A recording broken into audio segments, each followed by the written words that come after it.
forcément. Allons au Cap Ferret où on est plus sur l'huître dans le bassin d'Arcachon que sur la Moule. Je vais dire un truc monstrueux. S'il y a un coin en France où on mange des belles huîtres, c'est quand même sur le bassin d'Arcachon. On est à Oléron, enfin ça va pas, non? Alors je vais dire, ça énerve Olivier, ça va énerver tout le monde. Toi, tu vas te venir dans le port. Je te le dis mange, il n'y a plus d'eau là, donc ça va. On mange aussi des huîtres magnifiques chez vous. Je suis tout à fait d'accord. En même temps qu'ici. Et puis alors, le Cap Ferret sur le bassin d'Arcachon, c'est un coin particulier parce que c'est un coin un petit peu à l'écart, c'est un coin un peu secret où les stars, les people vont là-bas pour se planquer. Le premier à y être allé d'ailleurs pour se planquer, c'était Jean Cocteau. Pour se montrer plutôt que se planquer, non? Non, au Cap Ferret, on se planque. Ouais. À Saint-Tropez, on se montre. Au Cap Ferret, on se planque. Et Jean Cocteau y avait amené le jeune Raymond Radiguet en villégiature. Et aujourd'hui, on va chercher des ambiances, on va chercher des contrastes. On va découvrir ce coin de nature absolument magnifique. Xavier, c'est un habitué du Cap Ferret. Il va nous y emmener, il va nous le faire découvrir. Alors quand je dis habitué, forcément, ça fait 6 générations qu'ils habitent là-bas. Donc, il connaît. Xavier est bordelais et depuis 6 générations, sa famille passe ses vacances sur la presqu'île du Cap Ferret. C'est donc tout naturellement qu'il vient se ressourcer face à la dune du Pilat dans ce qu'il appelle son petit coin de paradis. Ici, nous sommes dans les 44 hectares.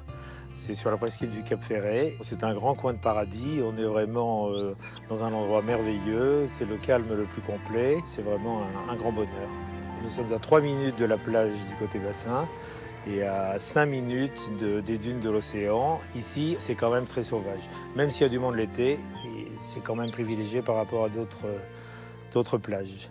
Quand il était enfant, Xavier se rendait au phare du Cap, un endroit privilégié qui offre une vue spectaculaire sur toute la presqu'île du Cap Ferret. C'est un paysage magnifique, c'est vraiment grandiose. Là, on est vraiment les rois du monde, on domine la situation. On est à peu près 50 mètres au-dessus du sol. Alors pour moi, ça représente une grande récompense quand on était jeune, parce qu'on avait le droit de monter au phare. Voilà, peut-être une fois par été. Et c'est vrai qu'on domine vraiment tout le Cap Ferret, toute sa beauté, tout son charme, tout son plaisir. On reste bouche bée quand on voit ça.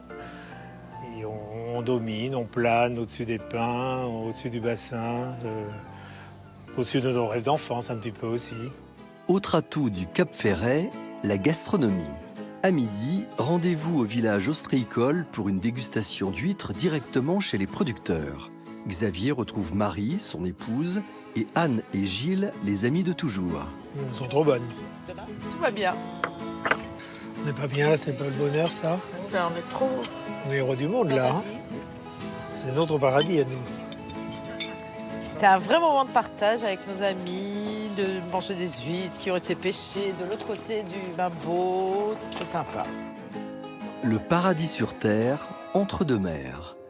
D'un côté, la dune du Pilat, majestueuse, embrasée par le soleil couchant qui plonge dans le bassin face au cap. De l'autre, l'océan où le soleil flirte avec l'horizon. Un spectacle pour les yeux tout simplement magique. Cette dune du Pilat, c'est vraiment la carte postale et c'est l'image même du bassin. En fait, quand on parle aux gens du bassin d'Arcachon, on leur cite la dune du Pilat et tout de suite on voit leurs yeux s'éclairer. Je crois que les 3/4 de la France ont été une fois sur la dune du Pilat. Moi, c'est un lieu que je trouve magique. On est en train d'écrire une chanson qui s'appelle On ira danser sur la dune du Pilat avec le groupe Collectif Métissé. Parce qu'on a vraiment envie de... C'est un coup de cœur, c'est magnifique, les paysages sont magnifiques, voilà. Ça fait combien d'années que vous vivez sur le bassin d'Arcachon? Moi, ça fait 10 ans, juste avant quand le collectif Métissé a démarré. Je me suis exilé parce que c'est vraiment un havre où on peut se ressourcer. Et puis, il y a vraiment des lieux d'inspiration fabuleux, la dune du Pilat, mais aussi le bassin, j'adore. Alors, je ne sais pas si vous le savez, mais la dune du Pilat, c'est devenu aussi un spot renommé pour faire du parapente. Absolument. Exact, il y a un coin. C'est un tremplin d'envol extraordinaire. Ouais, sur la gauche de la dune du Pilat, il y a un endroit où les gens tentent de faire du parapente parfois. Quand il y a un peu de vent, les envols sont on est quand même pratiquement à 110 mètres de haut, donc au-dessus du niveau de la mer. Qu'est-ce que c'est beau d'au-dessus. Ça donne des moments de vol absolument magiques. Cet endroit est tout à fait sublime. En plus, c'est quelque chose qui est mouvant, donc on peut y retourner tous les 5 ans. Vous n'aurez pas la même vue. C'est ça. Et c'est un pays d'huîtres, on le disait. Là, je vais parler sous le contrôle de vie. Moi, je trouve que les huîtres d'Arcachon sont un peu plus salées, un peu plus marines que les huîtres de Marennes, ce qui est normal parce qu'ici elles sont affinées Voilà. en clair. Et du coup, ça donne, c'est ça qui fait la richesse de ces terroirs d'huîtres, parce que là-bas aussi, et pratiquement, là je parle sous ton contrôle Vincent, toutes les huîtres de France naissent au bassin d'Arcachon, hein. Les naissins viennent de là-bas. Hein. Ouh là là là là là, non, attends, ça vient beaucoup de Normandie aussi. De Bretagne, hein, Normandie aussi. Bretagne, Normandie énormément. Et après, elles sont implantées effectivement tout le long du littoral. Mais elles sont toutes japonaises. Bah voilà, ces huîtres creuses. À la base, que maintenant... la souche est japonaise parce qu'elles ont été détruites par une épizootie au début du XXe siècle. Et Arcachon, c'est ce qu'on appelle en fait tout bêtement une ville nouvelle. Parce que ça n'existait pas au 19e.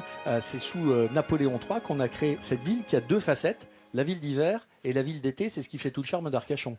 C'est vrai, il y a des quartiers avec plusieurs noms et ils sont vraiment très sympas, les Abatilles, Pereire, et c'est vraiment top. Et puis toute la frange du bassin d'Arcachon, la Teste, Gujan-Mestras, près du port où j'habite, c'est magnifique.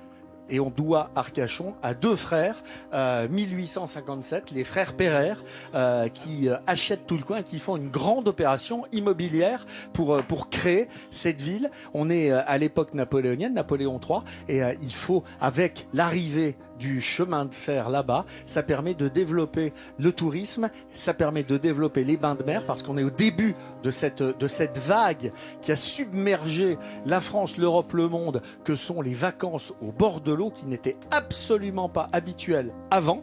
On n'allait pas à la mer, on y allait un peu en hiver sur la Côte d'Azur, mais certainement pas dans ce coin de France. Depuis, évidemment, les choses ont changé et c'est tant mieux.